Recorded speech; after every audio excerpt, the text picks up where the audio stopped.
हर मौसम में गार्डन में तरह तरह के इंसेक्ट्स आते हैं।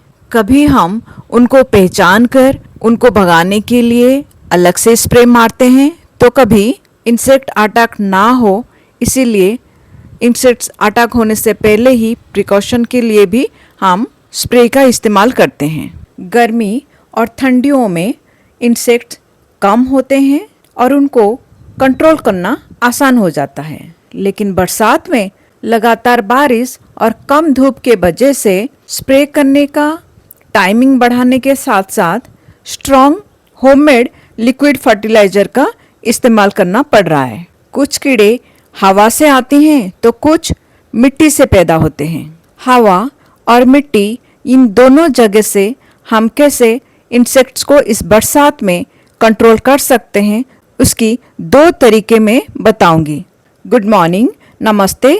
मैं दुर्गा पॉट टू प्लेट में आप सभी का स्वागत करती हूँ। ये है नीम के पत्ते। इस बरसात में हमारी इम्यून सिस्टम को बढ़ाने के लिए मदद में आता है, इसलिए ज़रूर इसे खाना चाहिए। इसी नीम के पत्ते की जो पुराने पत्ते होते हैं उसमें काफ़ी स्ट्रॉन्ग स्मेल होने के साथ साथ बहुत कड़वा भी होता है। हर 15 दिन में नीम ऑयल की स्प्रे अपने टेरेस गार्डन में करती रहती हूँ, इसीलिए मेरे गार्डन में बहुत कम इंसेक्ट अटैक होती है। लेकिन बरसात के मौसम में थोड़ी सी स्ट्रॉन्ग पेस्टिसाइड का इस्तेमाल करना पड़ेगा, इसीलिए नीम पत्ते के साथ कुछ अलग अलग पत्तों का भी इस्तेमाल करना पड़ेगा। उसके लिए मैंने लिया है मेरे गार्डन का ही मोरिंगा के पत्ते। इसका भी काफ़ी स्ट्रॉन्ग स्मेल होता है और ये इंसेक्ट्स को भगाने में मदद करता है। नीम की पत्ते की तरह मोरिंगा के पत्ते भी जो डार्क पत्ते हुए हैं या जो ज़्यादा मेच्योर हो गए हैं उन्हीं पत्तों को कलेक्ट करना चाहिए पेस्टिसाइड बनाने के लिए। साल में कभी कभी मेच्योर मोरिंगे के पत्तों के बहुत स्ट्रॉन्ग लिक्विड पेस्टिसाइड बना के रख लेती हूँ।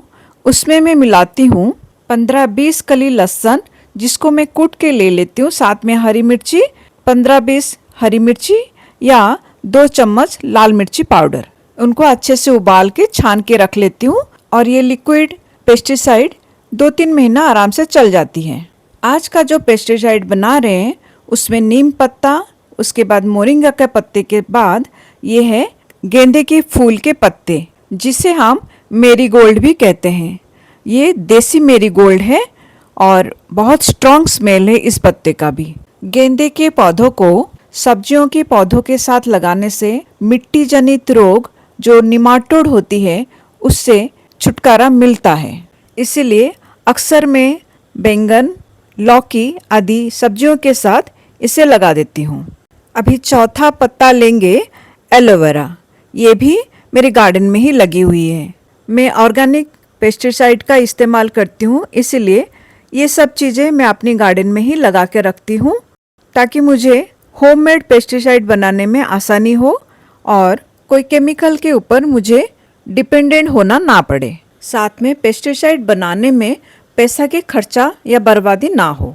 आज मैं बहुत ही स्ट्रॉन्ग और असरदार इंस्टेंट पेस्टिसाइड बना रही हूँ। उसके लिए जो जो चीज़ें मैं ले रही हूँ, अगर वो कुछ आपके पास नहीं है, उसके अलावा आप क्या ले सकते हैं वो भी मैं बाद में बताऊंगी। तो उसके लिए सबसे पहले ये मोरिंगे के पत्ते ले लेते हैं। मोरिंगे को अपने स्टेम से इस तरह से अलग करके ले लेंगे। उसके बाद नीम के पत्तों को भी इसके डंठल से इस तरह से अलग कर लेंगे।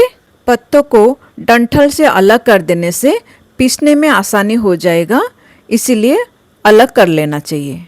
नीम के पत्ते, मोरिंगा के पत्ते, एलोवेरा के पत्तों के साथ मैंने लिया है यहाँ पर चौथा पत्ता मेरीगोल्ड या देसी गेंदे के पत्ते। इन चारों पत्तों में कुछ समानता है, जैसे सारे पत्ते टेस्ट में कड़वे होते हैं।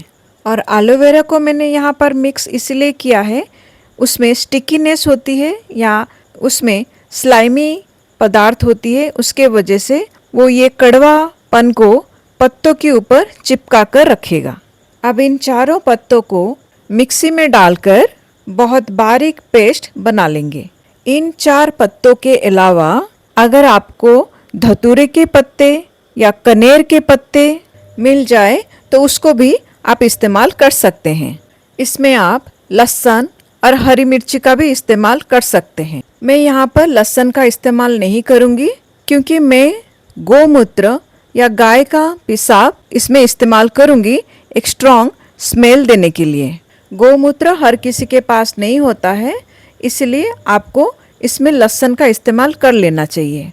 एलोवेरा के जेल पेस्टिंग का काम करेगा और लहसुन की स्मेल से इंसेक्ट्स पत्तों के ऊपर ज़्यादा बैठेंगे नहीं। साथ में पत्तों की कड़वापन के वजह से इंसेक्ट्स पत्तों को कोई नुकसान नहीं पहुंचाएंगे।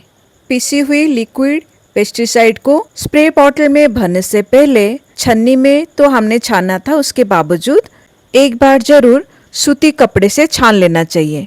उससे आपकी स्प्रे बॉटल की पंप खराब नहीं होगा।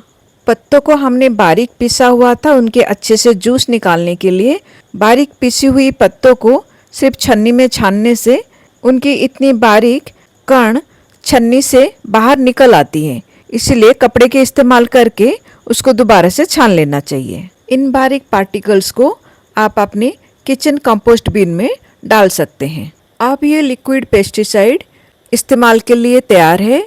इसको एक बॉटल में रख लेते हैं और इस लिक्विड पेस्टिसाइड को आपको 15 दिन के अंदर ही इस्तेमाल कर लेना चाहिए। इसका कोई साइड इफ़ेक्ट नहीं होता है पौधों के ऊपर, सिर्फ ये इंसेक्ट को पौधों के ऊपर बैठने से रोकता है, इसीलिए इसको हर हफ्ते में एक बार इस्तेमाल कर सकते हैं। अब इसके डोज के बारे में बता दूं, ये मेरे 2 लीटर की स्प्रे पंप है। ये 2 लीटर की स्प्रे पंप के अंदर मैं मिला रही हूँ 100 ml लिक्विड पेस्टिसाइड। बाकी बची हुई पेस्टिसाइड को जिस बॉटल में भर के रखेंगे उस बॉटल में डेट लिख कर रख दूंगी, उससे मुझे पता चल जाएगा कि इसको मैंने बनाया कब है और कब तक इसको ख़त्म करना है। उसी 2 लीटर स्प्रे पंप के अंदर मैं मिला रही हूँ 100 ml काऊ यूरिन या गाय का पेशाब। जैसे मैंने पहले कहा था कि गाय का पेशाब किसी के पास होता है, किसी के पास नहीं होता है, तो उसके बदले में आप मिला सकते हैं लहसुन। लहसुन की एक स्ट्रॉन्ग स्मेल होती है जिससे इंसेक्ट्स दूर भागते हैं। तो ये इंस्टेंट और स्ट्रॉन्ग पेस्टिसाइड का 2 मेन इंग्रेडिएंट है। पहला है एलोवेरा, दूसरा है लहसुन या गाय का पेशाब। इन दोनों बेसिक इंग्रेडिएंट के साथ बाकी जो भी पत्ते आपके पास अवेलेबल होगा आप उससे मिला सकते हैं, और जो नहीं होगा उसको आप नहीं मिलाने से भी चलेगा। पेस्टिसाइड कैसे बनाना है वो बता दिया, पेस्टिसाइड का डोज भी बता दिया। अब इसका स्प्रे करने का टाइम भी बता देती हूँ। जैसे बाकी पेस्टिसाइड को हम अर्ली मॉर्निंग या इवनिंग को स्प्रे करते हैं, इस पेस्टिसाइड को वैसे करने की ज़रूरत नहीं होगी। इसको दिन में किसी भी टाइम कर सकते हैं, लेकिन बारिश आने का कम से कम 6 घंटा पहले स्प्रे कर लेना चाहिए, नहीं तो बारिश में पेस्टिसाइड धुल जाएगी।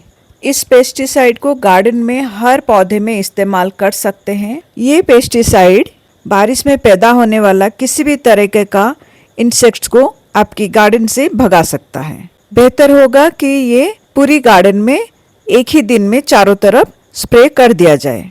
गोमूत्र का स्ट्रॉन्ग स्मेल और नीम, एलोवेरा, मेरीगोल्ड की कड़वापन के वजह से इंसेक्ट्स पत्तों के ऊपर बैठेंगे नहीं और बैठने से भी भाग जाएंगे, लेकिन कीड़े पत्तों के वजह मिट्टी के ऊपर भी बैठते हैं।